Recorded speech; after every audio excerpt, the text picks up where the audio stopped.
પ્રશ્નો હોય ચોક્કસ કહેજો.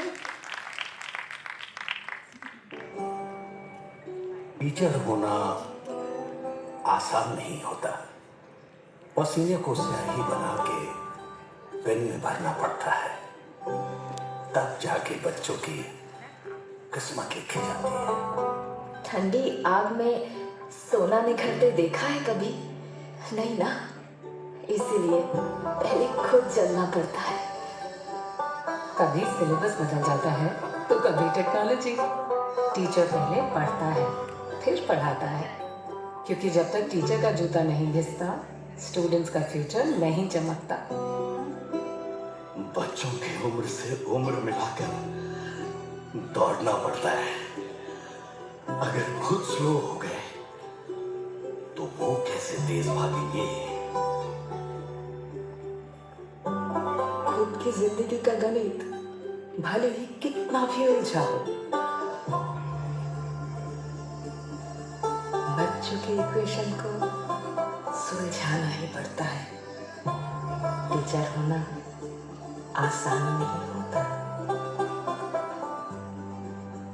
प्रिंसिपल की डांट को मुस्कान बनाना पड़ता है. इनकी खुशियों के बीच अपना गम छुपाना पड़ता है. पेरेंट्स का गुस्सा प्यार बना के लौटाना पड़ता है. टीचर होना आसान नहीं होता. सभी बच्चे हीरे होते हैं, लेकिन जौहरी बन के टीचर ही बताता है किसको कैसे तराशना है.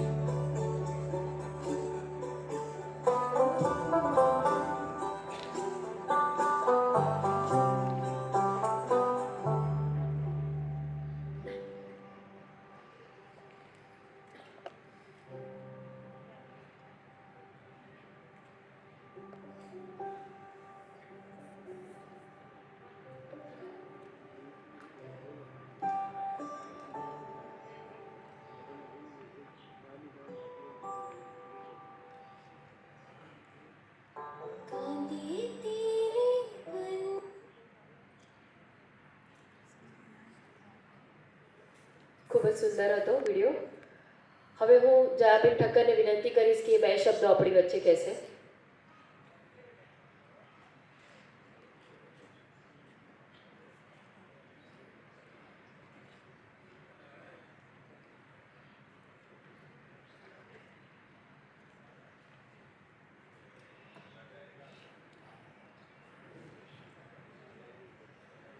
સ્વાગતમ, શુભ સ્વાગતમ.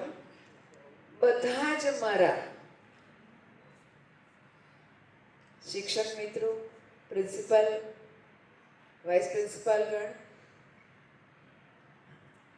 માં કરતા જો કોઈ બીજું સ્થાન હોય તરત બહુ વહાલું તો એ પોતાના શિક્ષક હોય છે. કેવી રીતે હું મારી વાત એટલા માટે કરીશ કે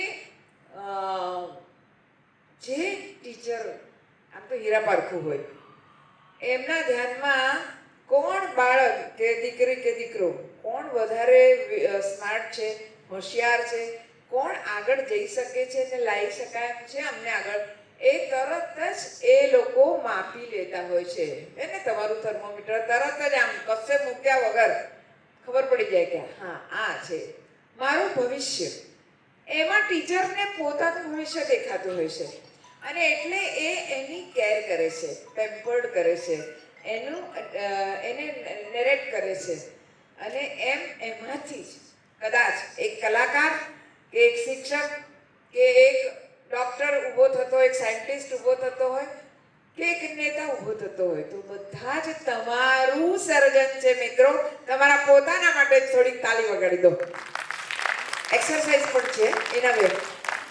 અમારી પૂર્વી કહે છે આપણે કોઈ પણ કાર્યક્રમમાં જઈએ, મંદિરમાં જઈએ કે કથા રાખીએ કે આપણે કોકને ત્યાં જઈએ તો ત્યાં પ્રસાદની જોડે બીજું શું હોય છે?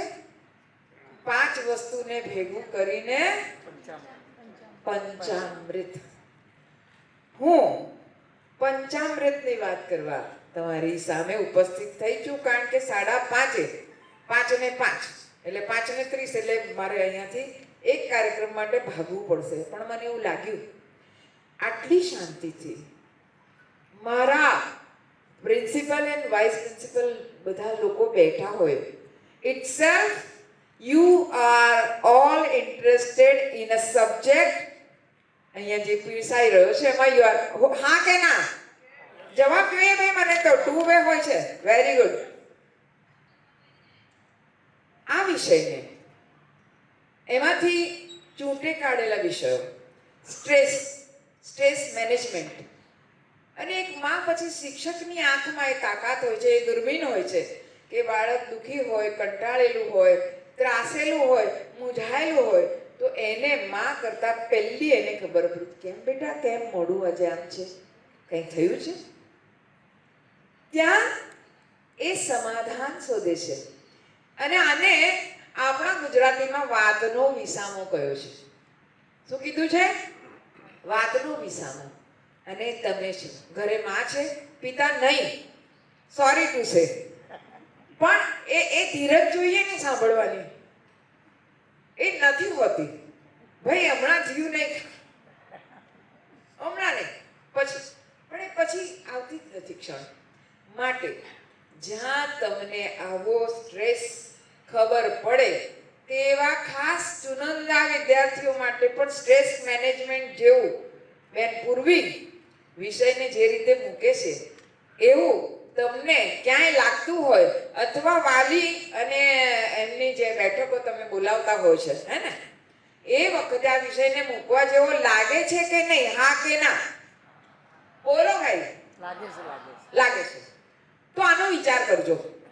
એટલે તમારી જે ટીચર અને વાલીની જે મીટિંગ્સ હોય છે એ પણ એક મિનિંગફુલ રહેશે, એ પણ કંઈક આપવા લેવાની, એટલે ક્યાંક ને ક્યાંક આદાન પ્રદાન થશે, વિચારોની આપલે નું એક માધ્યમ બનશે.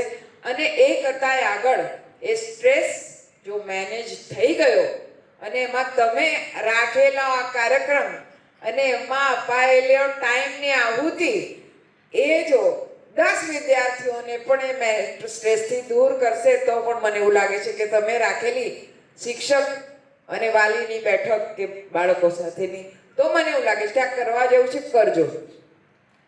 ત્રીજી વાત, નવી શિક્ષણ પદ્ધતિ. There are so many things. શું કરી શકાય, ભવિષ્ય ક્યાં ક્યાં છે? હું સાંસદ તરીકે પાર્લામેન્ટરી કમિટીમાં ગઈ હતી અને ત્યાં મેં તેજસનું પહેલું સ્વરૂપ સાયન્ટિસ્ટ દ્વારા બનાવેલું જોયું. તે દિવસે ઉપરવાળાની જોડે વાત કરી લીધી, છેક ઉપર છે આપણો બધાનો, જેના આપણે બિંદુ છીએ, કે જો મારો વૈજ્ઞાનિક અહીંયા એક તેજસનું નિર્માણ કરી શકતો હોય તો શા માટે આ મારા નેતૃત્વ સંભાળતા શાસકોના ધ્યાનમાં ના આવે? શા માટે આપણે ઇન્ડિજિનસ ટેકનોલોજીથી આ વાતને પકડી લઈએ? મેં જ્યારે તેજસ સાહેબે લોન્ચ કર્યું કે આને માટેની આપણે હવે આગળ ઉપર, અને ત્યારે આઈ રોટ ટુ નરેન્દ્રભાઈ, કે જ્યારે જોયું હતું ને ત્યારે પ્રાર્થના કરી હતી કે શા માટે આપણી પાસે આટલી બધી ટેકનોલોજી તો શા માટે ન થાય? શા માટે સાયન્ટિસ્ટ વધારે ન બને? શા માટે દરેક ફિલ્ડને આવરી લેતા આ બધા આ વિષયો પહોંચાડવા જેવા લાગ્યા છે કે નહીં? હા કે ના?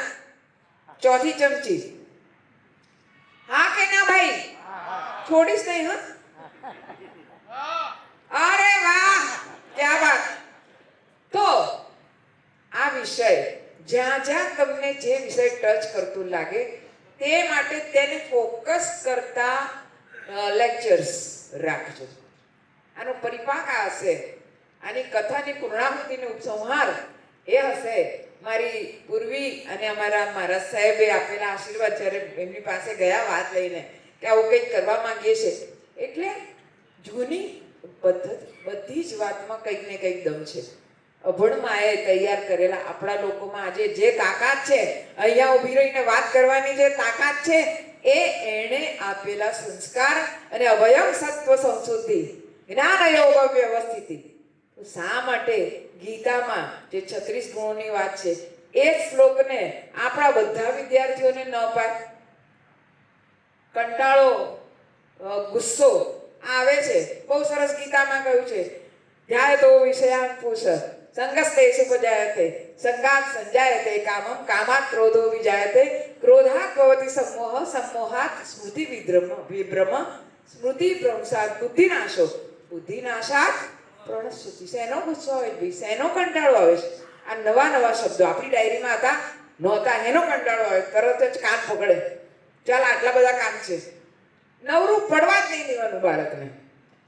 તો આ જ વિષયોને લઈને આપણે બધા ચાલીએ અને પંચામૃતમાં ખાસ કોણ કોણ પોતાને ત્યાં પહેલ કરીને આ વિષય માટે કલાકનું સેશન કે આવો નાનો સેમિનાર શનિવાર હોય ને 1.5 કલાકનું 2 કલાકનું સેશન રાખવા માંગે છે.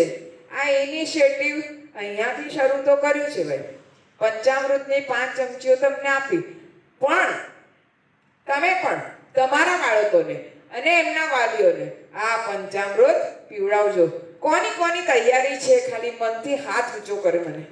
વેરી ગુડ, વાહ વાહ ભાઈ, તાળીઓના ગડગડાટથી વધાવી આ બધા શિક્ષકો લખાવી દેજો. એટલા માટે કહું છું કે નહીં તો વાત, વાર્તા, પિક્ચર, પુસ્તક એ બધું નાની નાની, કોઈ 1 કલાકની વાત હોય, કોઈ 3 કલાકની વાત હોય, કોઈ 2-4 દિવસની, તો ભૂલાઈ જતું હોય છે. આપણે ભૂલવાનું નથી, ભૂલવા દેવાનું નથી. નવી શિક્ષણ પદ્ધતિ પવનભાઈ જે રીતે મૂકે છે, there are so many chances, હે ને? નવા નવા આયામો ખુલશે કે હું આ પણ બની શકું, હું આ પણ બની શકું. પાયલોટ બનવા વિચાર કર્યો હોય એ વ્યક્તિ પાયલોટ ભલે ન બની શકે, પણ ડ્રોન ટેકનોલોજી નો હું એક ભાગ બનું અને ગાંધીનગરમાં શરૂ થઈ ગઈ છે એ શિક્ષા પદ્ધતિ. તો શા માટે આપણું બાળક સીધું ત્યાં ના જાય? શા માટે અહીંયાથી આપણા 1000 બાળકો ના મોકલીએ વડોદરામાંથી? Why? We can do it, we can do it, we must do it. અને મને એટલી તો અપેક્ષા છે, વડોદરા છે ભાઈ, મારું વડોદરા, વાલું વડોદરા, અને મારા વહાલા વડોદરા વાસીઓ, તમારામાં આ સેન્સ અને સમન્વય, સહાનુભૂતિ બધું જ છે. અને તમે આ વિષયને दूर तक ले जाओगे, मुझे पूरा विश्वास है. भारत माता की वंदे. સભામાંથી નીકળવું અવિવેક ગણાય, પણ મારે કરવો જ પડશે. મારી ગાડી આવે ત્યાં સુધી અહીંયા બેસીશ, અને નહીં તો પછી હું ભાગીશ. પણ જે 5 પહેલા પ્રધાનાચાર્યો નક્કી કરે અને લખાવે ને, એ સ્કૂલમાં હું આવીશ. Thank you very much. Thank you, Jamin. Thank you so much. Your every word do matter a lot to us.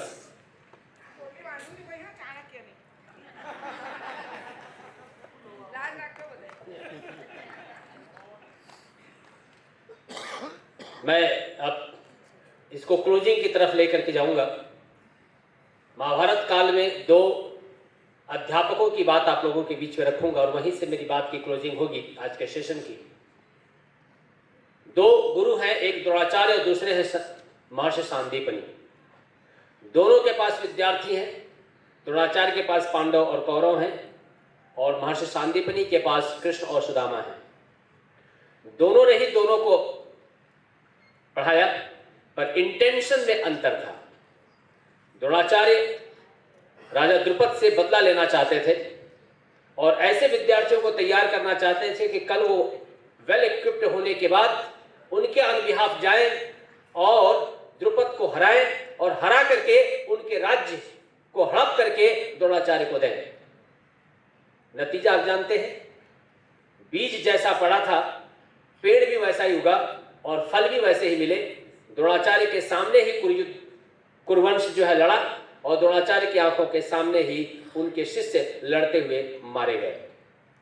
वहीं पे महर्षि सांदीपनि, उन्होंने कृष्ण और सुदामा को पढ़ाया.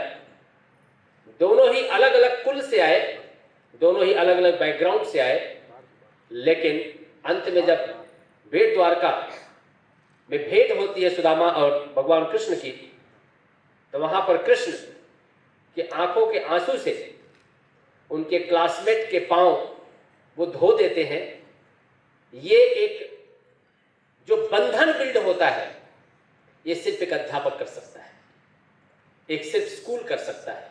मेरा ऐसा मानना है कि हमने जो ये चिराग आज जो प्रारंभ किया है बड़ौदा से, क्यों ना इसको हम आगे लेकर के जाएं। भारतवर्ष में आत्महत्या जैसे शब्द जो कभी हमारी किताबों में हुआ नहीं करते थे, यहाँ पे बहुत सारे लोग बैठे हैं जो इस समय 35 के ऊपर वाले होंगे, शायद हम जब 10वीं तक थे तो हमने आत्महत्या शब्द सुना नहीं था, और अगर कहीं बिरले होता भी था तो विद्यार्थी नहीं होते थे, और विद्यार्थी होते भी थे तो पढ़ाई का कारण तो बिल्कुल नहीं होता था, कारण कुछ अलग ही एक्स्ट्रा ही रीजन हुआ करते थे। पिछले लगभग 10-15 वर्षों में ये ट्रेंड बड़ी तेजी से बिल्ड हुआ है, और इसके पीछे का एक मुख्य कारण है जो मेरा मानना है कि हम हमारे बच्चों को रोल मॉडल दे पाने में असफल रहे।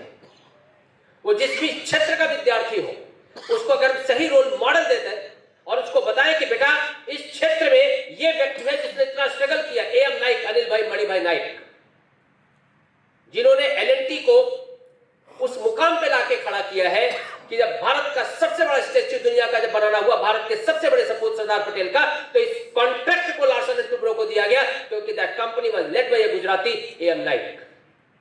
जब AM नाइक की हम पूरी जर्नी पढ़ते हैं ना, और वो जर्नी सिर्फ बच्चों को बताते हैं, मैं दावे के साथ कहना चाहता हूं कोई भी इंजीनियर जीवन में कभी आत्महत्या नहीं कर सकता अगर उसने AM नाइक को पढ़ा हो तो। अगर मैं डॉक्टर वर्गीस कुरियन की बायोग्राफी बच्चों को बताता हूं, जिसने दुनिया का सबसे बड़ा कोऑपरेटिव मूवमेंट चालू किया अमूल, और आप जान करके ताज्जुब में होंगे, कुरियन जब आनंद आए थे तब उनको न हिंदी आती थी न गुजराती आती थी, और जिन गुजरात के खेडूतों को उन्होंने लीड किया, उन गुजरातियों को न हिंदी आती थी, न अंग्रेजी आती थी, न मलयाली आती थी। लीडर को लोगों की भाषा नहीं आती थी, लोगों को लीडर की भाषा नहीं आती थी, और दोनों ने मिलकर दुनिया का सबसे बड़ा कोऑपरेटिव मूवमेंट चालू कर दिया, क्योंकि उनके हृदय में एक इच्छा थी कि हमको दुनिया में एक रेवोल्यूशन लेकर के आना है, और किसानों के जीवन को बदलना है, किसानों की आवक को बदलना है, और दुनिया में दूध की कमी ना हो, दूध के बने हुए प्रोडक्ट्स की कमी ना हो। ये भावना उनके अंदर तीव्र थी, और आपने अमूल दिया इस पूरी दुनिया को। ये इसीलिए संभव था क्योंकि